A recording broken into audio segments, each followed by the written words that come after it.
సాధారణంగా మనకేదైనా కష్టం వస్తేనో, సమస్య వస్తేనో, నెగిటివ్ ఆలోచనలు వస్తేనో, మన చదువు, మన పనులు, మన దైనందిక కార్యక్రమాలు అవన్నీ పక్కన పెట్టేసి కేవలం మన కష్టం గురించి ఆలోచిస్తాం.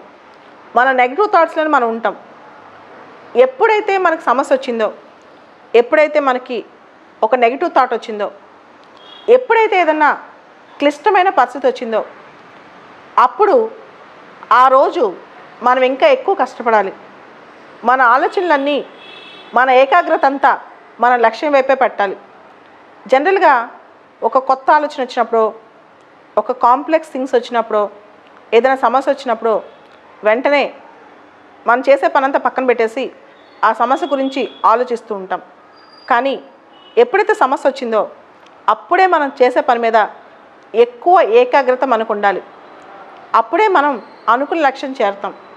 జనరల్గా చాలామంది కొత్త సమస్య రాగానే, కొత్త అంశం రాగానే అన్నీ వదిలేసేసి దానిలోకి వెళ్ళిపోతారు.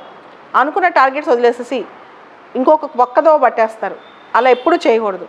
మనం అనుకున్నది అనుకున్నట్టు సాధించడమే మనిషి గొప్పతనం.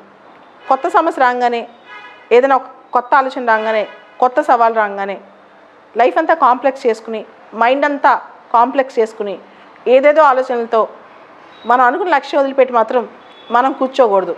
మైండ్ బ్లాంక్ చేసేసుకోకూడదు. కొన్ని సందర్భాల్లో కొన్ని కొత్త సమస్యలు ఎదురైనప్పుడు మైండ్ అంతా బ్లాంక్ అయిపోయినట్టు, ఏది గుర్తులేనట్టు, ఏబిసిడీలు కూడా, అక్షరాలు కూడా గుర్తురానట్టు ఉంటుంది.